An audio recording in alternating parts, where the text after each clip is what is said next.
जय हिंद स्टूडेंट। हम लोग पढ़ रहे थे क्लास 9 फिजिक्स चैप्टर 2 मोशन यानी कि गति के बारे में। ठीक है, और आइए इसमें हम लोग आगे बढ़ते हुए आज जानते हैं दूरी और विस्थापन के बारे में। बहुत ही इंपॉर्टेंट टॉपिक है आपको समझने के पॉइंट ऑफ व्यू से कि दूरी और विस्थापन आखिर होता क्या है। जनरली लोग दूरी और विस्थापन को एक ही चीज समझते हैं, लेकिन हम आपको समझाएंगे कि दूरी विस्थापन अलग अलग कैसे होता है। ऐसा कंसेप्ट देंगे कि जिंदगी में आपको भी भूल नहीं पाइएगा।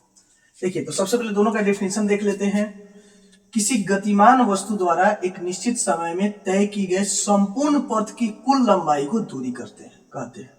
कोई गतिमान वस्तु है एक निश्चित समय में, ठीक है, जितना टोटल रास्ता टोटल पाथ को कवर करता है वो जितना लंबा होगा, जितना लंबाई होगा, उसको हम लोग दूरी कहेंगे। ठीक है, the total length of the entire path covered by a moving object in a given time is called distance. एक समय दिया गया है और उस दिए गए समय में जितना दूरी को होता है, जितना मतलब पाथ को डिस्टेंस को कवर कर लेता है, जितना लंबा वह चल जाता है, तो इस सारी चीजों को मिला करके हम लोग उसको दूरी बोलते हैं। ठीक है, डिस्टेंस कहा जाता है इसको। अब देखिए विस्थापन क्या होता है। तो किसी पिंड की प्रारंभिक स्थिति तथा अंतिम स्थिति के बीच की न्यूनतम दूरी को विस्थापन कहते हैं। कोई पिंड है, कोई ऑब्जेक्ट है, उसकी प्रारंभिक पोजीशन यानी कि इनिशियल पोजीशन और फाइनल पोजीशन यानी कि अंतिम जो स्थिति है, उसके बीच की जो सबसे न्यूनतम दूरी होगी, लीस्ट डिस्टेंस होगा, उसको हम लोग विस्थापन कहेंगे। तो देखिए, the least distance between initial and final position of any object are called displacement. एक डिस्टेंस है और एक डिस्प्लेसमेंट है। अब आइए आपको एग्जांपल के साथ समझाते हैं कि डिस्टेंस और डिस्प्लेसमेंट में आखिर क्या डिफरेंस है, क्या डिस्टेंस होता है, क्या डिस्प्लेसमेंट होता है। मान लीजिए कोई वस्तु है यहाँ पे, ठीक है। अब ये वस्तु मान लीजिए कोई कार ही है, यहां से गति करते करते करते करते करते करते करते करते क्या है, यहां पहुंच गया। तो इनिशियल पोजीशन क्या है इसका, ए, और फाइनल पोजीशन इसका हो गया बी। अब ये जो रास्ता यहां से लेकर के यहां तक यहां तक यहां तक ये पूरा तय किया है, तो इसको हम लोग बोलेंगे दूरी। पूरा जो रास्ता तय कर लिया उसको क्या बोलेंगे, दूरी बोलेंगे। ठीक है। अब विस्थापन फिर किसको बोलेंगे, तो यहां से लेकर के यहां तक सबसे शॉर्टेस्ट डिस्टेंस, सबसे न्यूनतम दूरी नापेंगे। ठीक है।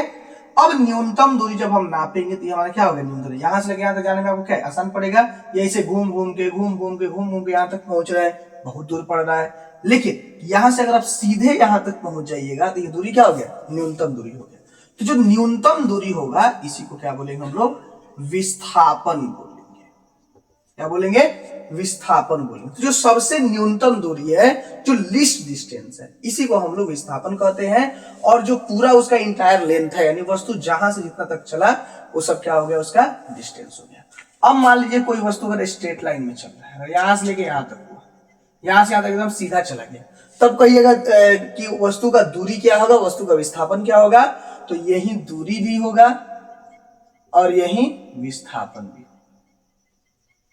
यानी कोई वस्तु अगर सीधी रेखा में गति कर रही है, सीधी रेखा में पहुंच करके अगर चला गया है, तो वस्तु का दूरी और वस्तु का विस्थापन दोनों क्या होगा, एक समान हो जाएगा। ठीक है, तो ये हमारा वस्तु है ये। अब देखिए, अब दूरी के लिए आपको क्या है कि दूरी में ना तो दिशा फिक्स होगा, ठीक है, कि किस दिशा में जाना है, तो यहां पर हम लिखेंगे इसका परिमाण फिक्स होगा, परिमाण निश्चित,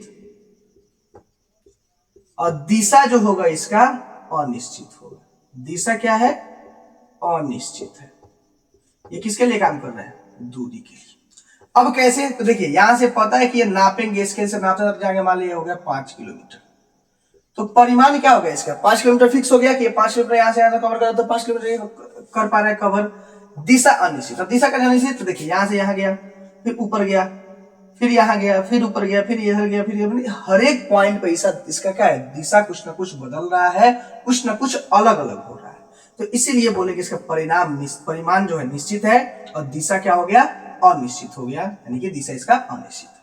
अब देखिए विस्थापन में क्या है, तो विस्थापन में देखिएगा तो यहां से लेके यहां तक मान लीजिए 3 किलोमीटर पड़ा, ठीक है। तो 3 किलोमीटर अगर इसको पड़ा तो इसका मतलब क्या हुआ कि इसका परिमाण जो है निश्चित हो गया, तो इसके लिए लिखेंगे परिमाण निश्चित। ठीक है। अब देखिए यहां से ये सीधे चला है, यानी अगर हम लोग इस दिशा को जाए तो ऊपर हम लोग क्या होते हैं, ऊपर हमारा नॉर्थ होता है यानी कि उत्तर होता है, तो नीचे क्या होगा, साउथ होगा यानी कि दक्षिण होगा नीचे। ठीक है, अब इधर क्या होता है, पूरब होता है और इधर पश्चिम होता है। ठीक है, तो कहने का मतलब है कि अगर ये पूरब दिशा की तरफ चला, हमें फिक्स हो गया कि अगर वस्तु यहां से ए से बी तक जा रहा है तो वस्तु क्या आपका इसी दिशा में चलेगा, यही इसका चलने का दिशा होगा। ठीक है, यानी कहने का मतलब क्या है कि वस्तु का दिशा फिक्स होगा कि वस्तु जब जाएगा इसी दिशा में जाएगा। ठीक है, तो यहां पे क्या हो गया, दिशा भी फिक्स हो गया। ठीक है, दिशा भी क्या हो गया, निश्चित हो गया। तो जब परिमाण भी निश्चित और जब दिशा भी निश्चित, तो ऐसी चीजों को हम लोग बोलते हैं विस्थापन। क्या बोलेंगे इसको, विस्थापन बोलेंगे। तो देखिए समझा दिया आपको, कहीं भी आपको जाना है उसको अगर मापिएगा, लंबा दूरी उसको मापिएगा, लंबा उसका एथिक निकालिएगा, लेंथ निकालिएगा तो आपको दूरी हो जाएगा, और शॉर्टकट जो रास्ता हो जाएगा, जो मतलब शॉर्टकट मार के चलते इसी में पहुंच जाएगा बहुत जल्दी, तो जो शॉर्टकट रास्ता होगा इसी शॉर्टकट रास्ता को क्या बोलते हैं, विस्थापन बोलते हैं। तो ये रहा हमारा दूरी और विस्थापन, इसको नोट कर लीजिए। चलिए, आई होप आपको मेरा वीडियो पसंद आया हो। वीडियो पसंद आया तो वीडियो को लाइक करें, चैनल को सब्सक्राइब करें। आप हमारे साथ फेसबुक इंस्टाग्राम के माध्यम से जुड़ के अपनी समस्याएं जो भी है आप भेज दीजिए, मैं कोशिश करूंगा जितना ले हो सके आपकी समस्याओं का समाधान कर सकूं। तब तक के लिए जय हिंद।